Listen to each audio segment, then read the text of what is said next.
What are you here to debate about? I'll go with the first one. Trans man or man. Agreed. Can we define our terms? Sure. What terms do you want to define? Man. Well, if we're having the Define man. conversation, well, wait, if we're having the conversation about like are they men or not, then the debate would be about defining the term, right?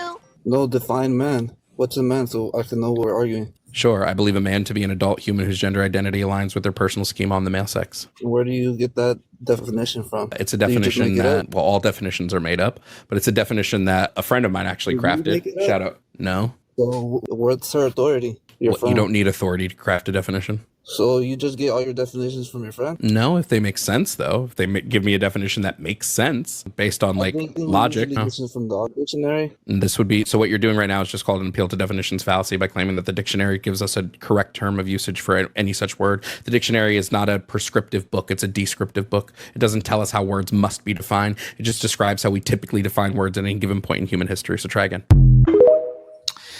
All right. Hey guys. So I've been seeing this guy around on TikTok, and he like, seems to be the new final boss of gender identity ideology. He was recently on the line with Arden Hart, talking about or defending the proposition that trans women are women. If you don't know, the line is this atheist, call-in show, and Arden Hart is a trans-identified male who has a talk show or call-in show where people kind of talk, call in and debate, trans topics. So this guy, Jovan, I think I'm saying that name right. Sorry if I'm not saying that right, but I'm just saying Jovan. He seems to be this new guy that's propped up to be, an expert debater on the topic of, gender ideology and other such, woke topics. But I'm just going to very quickly refute his definition with a counterexample, because in philosophical analysis, conceptual analysis, when we're playing these games about definitions, what happens in the philosophical world is you propose a definition and then you try and find counterexamples. And if the counterexample is valid, then the definition is false, because he's providing a necessary and sufficient conditions for what it means to be a woman. In contrast, the gender critical position is that the necessary and sufficient conditions for what it means to be a woman is an adult human female, where female is cashed out on the gametic account in terms of, eggs and sperm and stuff like that. So, okay. So Jovan said that his definition is a man is an adult human whose gender identity aligns with their personal schema of sex. So if I was in a debate with him, the first thing I would ask him is, okay, so true or false, does it require a good deal or a decent amount of psychological machinery, cognitive machinery to have a gender identity? When a, embryo is first formed in the womb, do they have a gender identity? A gender identity that aligns with their personal schema of sex? Does an embryo have a personal schema of sex? No, they don't. So they need to develop neurological machinery in the developmental process in order to have a personal schema about their gender identity and sex or whatever. They have a gender identity that aligns with their personal schema of sex. So they have to have, one, a gender identity, and two, they have to have a personal schema about sex. So those two, to my mind, just intuitively, plausibly, on any basic neurological account of how identity forms, particularly subjective identities about our own states of being. So this is something that is not going to develop, at least several years into the lifespan, probably more. So presumably it requires some kind of, sophisticated cognitive machinery. Now, here's my counterexample, and this is not my own counterexample. I got this from Alex Byrne, who is a MIT professor who wrote a book. He's a gender critical philosopher. He wrote a book called Trouble with Gender. I highly recommend it. That book is an extended exercise in providing arguments that adult human female is the best definition of woman. And so Alex Burns' argument is that suppose you have a man who is born, let's say without a brain, just like without, just like brainstem activity, no frontal lobe activity, no consciousness, just like a pure vegetable. The brainstem is just keeping basic physiological organs alive, and that brainstem is such that it keeps the body alive, so that this infant grows into an adult. So they move from the juvenile stage of maturation to the adult phase of maturation. So now we have an adult human. So that satisfies the first part of Jovan's definition. So a man is an adult human whose gender identity aligns with the personal schema of sex. But because this man, this person, this human, does not have any cognitive machinery whatsoever, presumably they do not have either a gender identity or they do not have a personal schema about their own sex. They have no opinions about their own sex. They have no beliefs about their own sex. They have no higher order judgments or desires about their sex. They've never thought about their sex. They've never had a single conscious thought about their own sex or about their gender identity, because they don't have any consciousness, because they're brain dead. They're vegetables.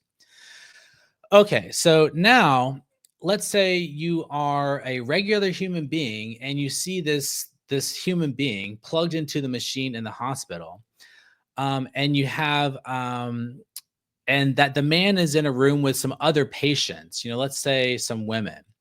And so someone walks in and says, a like nurse or a doctor walks in and says, hey, can you go take care of that man over there? Is that a meaningful statement? Does that statement make sense? Yes, it does. Because that statement of man is referring to the man's biological sex, where biological sex is understood on the gametic account, where what defines what it means to be a sex, what it means to be male, is to belong to the sex that is capable of producing sperm. To be female means to belong to the sex that produces eggs. And notice how I say belong to the sex. That is key, because a common retort to the gender critical definition that a womanhood or femaleness is reducible to egg production or being capable of reproduction, is like, well, not all women produce eggs. Not all women are capable of giving birth. So are you saying that they're like no longer female? They like go through menopause and they're no longer female?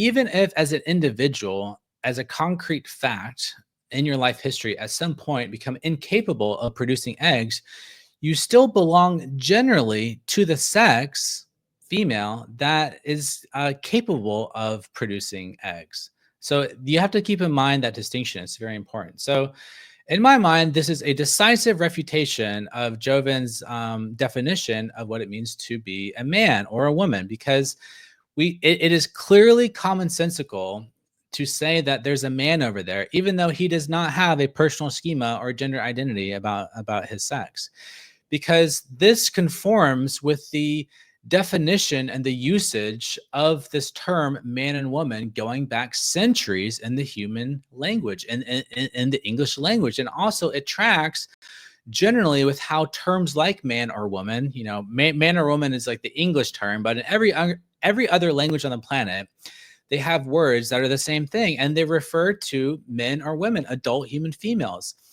And you see the same thing in the usage of terms that we use for animal species, like buck and a doe, or like a stag or a doe, or a ram and a ewe, or a hen and a rooster. We have these terms to pick out biological sex, because humans care about biological sex, because biological sex is not only real, it's like a real thing, and it's useful to have terms that pick out that real thing. And over the course of history, over the course of human history, humans have found it very useful to have words that pick out, biological sex defined in terms of reproductive capabilities. This is just basic human conceptual apparatus, and is only in recent decades, and the aftermath of the rise of feminism and the rise of gender ideology, the rise of gender identity ideology, that we have seen a move away from this classical, historical, useful, and very pragmatic definition of what it means to be a man or woman, such that now,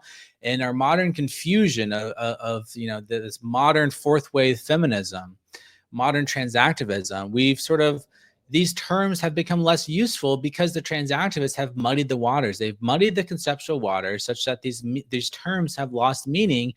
And furthermore, according to the feminist ideology, the gender ideology, which comes out of postmodernism, according to postmodernism, there's no ultimate truth about objective reality. All truth is power. So truth is just narratives that humans use to make power games. Essentially, we're just and we can never get to the objective truth itself. And so, imposing definitions, it's all about, we only select definitions in order to impose power from cultural hegemony. So they would say that the only reason why, for centuries in the English language, the term man and woman have picked out, biological sex is because of the patriarchy, or because of cis normativity, or because we're trying to oppress women, or we're trying to oppress trans people, or something like this. So obviously that's ludicrous, because the real reason why these terms have meant what they've meant for centuries is because it's useful to have terms that pick out things that we care about. We care about the distinctions between juveniles and adults, and we care about the differences between males and females. So we have terms like boy and girl and man and woman. That's just basic common sense.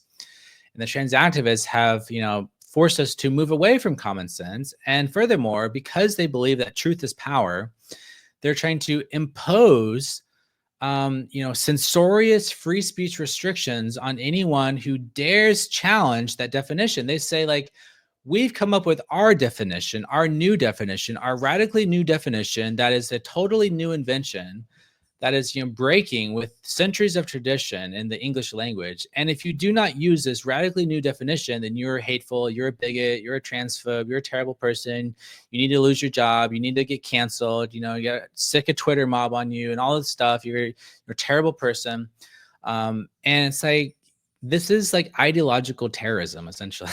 It's like it's imposing a power structure in order to fight their political movement, because this comes down to politics. It comes down to this war for trans liberation under this false pretense that, trans people are the super marginalized, oppressed identity, and all truth claims can be cashed out in terms of this oppressor-oppressed, dynamics of cultural hegemony, fighting patriarchy and white supremacy and cis normativity and all this stuff. So, all right, well, hopefully that makes sense as a refutation of Jovan's definition. Jovan, if you, for whatever reason, happen to see this, I would happy to debate you in a public forum. So if anyone wants to reach out to Jovan, let him know that I'm willing to debate him on whether or not trans women are women.